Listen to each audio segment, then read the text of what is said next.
아니라 뭐가 되더라도 재정위기가 현실화되지 않습니까 지금. 어제 여러분들 말씀드렸지 않습니까. 트럼프발 R&D 칼바름 하버드 연구실이 계속 문을 닫지 않습니까. 여기 똑똑한 한국계 여러분들 연구자들 대개 포스닥 박사과정을 받고 있는 박사를 마치고 이제 박사 후 과정을 받고 있는 하버드 의대 MIT 박사 후 이런 사람들이 다 여러분들 지금 잡을 잃어버리게 된 겁니다. 하버드에서 이제 연방 지원이 끊기니까 이제 교수 연구비 지원 같은 게 확 줄어든 겁니다. 이 문제에 대해서 이빠른 소리를 하는 사람이 하버드 학부를 졸업하고 유명한 그런 투자자로 입신한 빌 에크만입니다. 빌 에크만. 리틀 워렌 버핏으로 불리는 펄싱 스퀘어 여러분들 그런 투자자죠. 빌 에크만. 빌 에크만이 여러분들 하버드 이제 다잉 하버드가 지금 죽어가고 있습니다. 1년에 스스로 가한 상처 때문에 이제 다잉 플럼 뭐뭐 때문에 죽어가고 있습니다. 빌 에크만 이야기인 겁니다. 빌 에크만이 볼 때 진짜 하버드 수뇌부가 정신 나간 짓을 하고 있는 겁니다. 꼬리 내리고 연방정부와 협의를 해가지고 일정 부분 9개 조항 가운데 일정 부분을 수용하는 가감한 조치를 취해야 되는데 그걸 못하겠다. 기껏 여러분들 하버드 총장이 자기 봉급 10% 깎겠다 뭐 이런 이야기를 하고 있으니까 지도자가 무능하게 되면 고생하는 겁니다. 하버드 이제 다잉 하버드가 죽어가고 있는 겁니다. 이 스티브 맥기어라는 분이 미국의 대학의 이름들 좀 균형을 찾기 위해 가지고 신문운동을 벌리시는 분이죠. 스티브 맥기어. 하버드가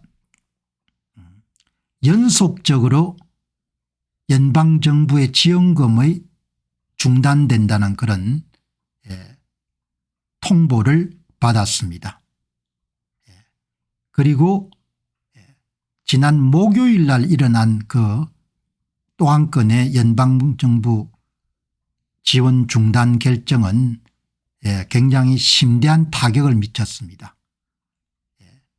하버드 내에 연구 기능을 수행하는 데는 블러드 베스니까 뭐 피가 철철 넘친다 이런 뜻이겠죠. 블러드 베스란 뜻이. 기금이 끊겨 가지고 여러분들 박사 후 과정들이 사람들이 다 일자리를 잃어버린 겁니다. 트럼프 행정부는 여러 개의 연방정부 지원금 중단을 쪽으로 나아가고 있다 이런 내용인 겁니다.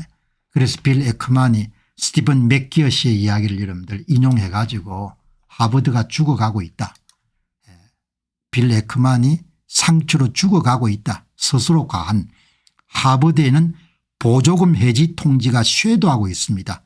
목요일에 일어난 일의 규모는 이해할 수 없습니다. 이게 한 4억 6천만 불 정도가 중단되죠. 연구와 더 넓은 커뮤니티에 피비린내 나는 일입니다. 전체 실험실이 해체되고 있고 훈련 보조금에 대한 젊은 과학자들이 갑자기 표류할 수 있으며 생명을 바꾸거나 구할 수 있는 작업이 중단되고 있습니다. 대학 총장이 어마어마하게 무능한 것 같아요.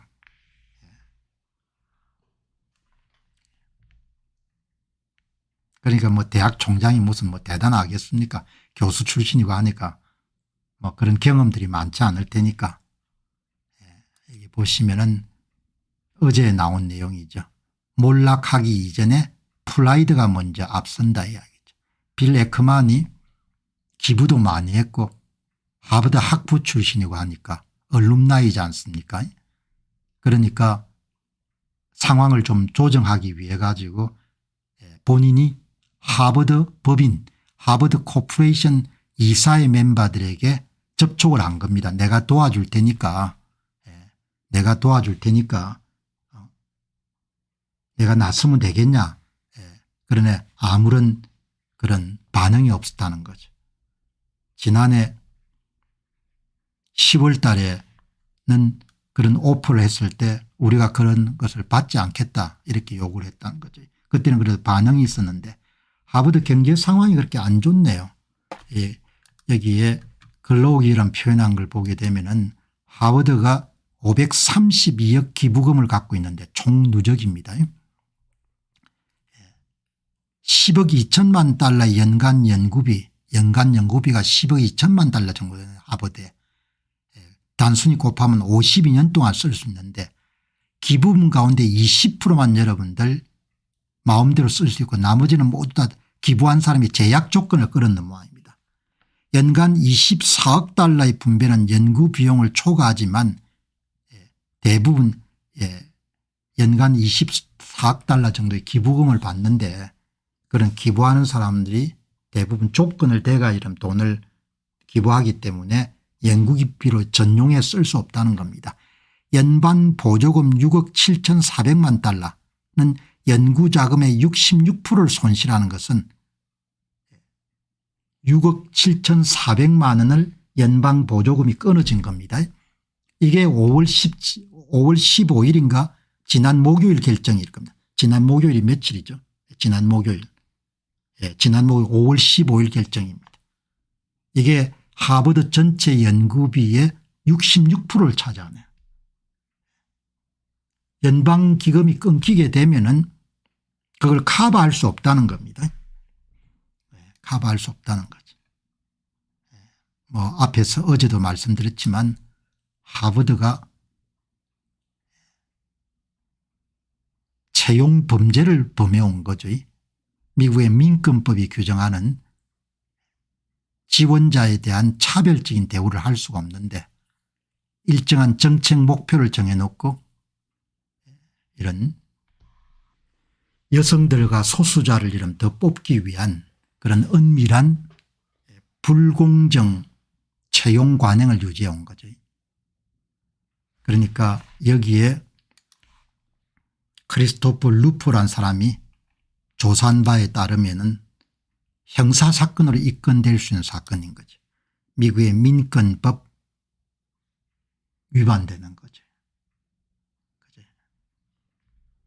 그냥 상식적으로 봐도 여러분들 이렇게 여러분들 목표를 정해놓고 특정 후보를 여러분들 탈락시키는 이런 결정은 범죄 행위인 거죠. 범죄 행위. 이렇게 여러분들 사사시 파헤친 겁니다. 하버드 내부에 있었던 이렇게 해가지고 전부 다 좌파적 색채가 강한 교수들을 뽑아온 겁니다. 진보적 색채가 강한. 그래서 대학과 트럼프 행정부의 이기가 충돌한 것을 보고 트럼프 행정부에 대해서 대단히 여러분들 매도하는 그런 기사들이 남발하는데 저는 그렇게 생각하지 않거든요. 미 연방 정부로부터 기금을 받으면은 책임이 따라야 되는 겁니다. 그런데 하버드 대학이 특정 정치적 의제를 여러분들 관철시키기 위해 가지고 완전히 정당처럼 행동해 온 거고 특히 본인들이 좌파 이데올로기의 산실처럼 교수 채용 과정에서 본인들의 입맛에 맞는 사람들 여러분들 특혜를 제공하고 그 외의 사람의 차별적인 그런 대우를 해온 것은 미국 사회가 굉장히 금기시하는 차별금지법이죠. 민권법에 위반되기 때문에 문제가 될 수밖에 없는 거죠. 그래서 어제 보도한 바와 같이 이 트럼프 행정부와 하버드 대학에 관련된 조치가 4월 14일 22억 달러 5월 13일 4억 5천만 달러 이렇게 연방 정부의 지원이 줄어들게 되는 겁니다. 자, 여러분 정치 못하면 진짜 골로 가죠. 그죠? 정치는 믿을 수가 없지 않습니까? 앞에서 말씀드렸지 않습니까? 오바마, 해리스, 미국의 저명 여러분들 언론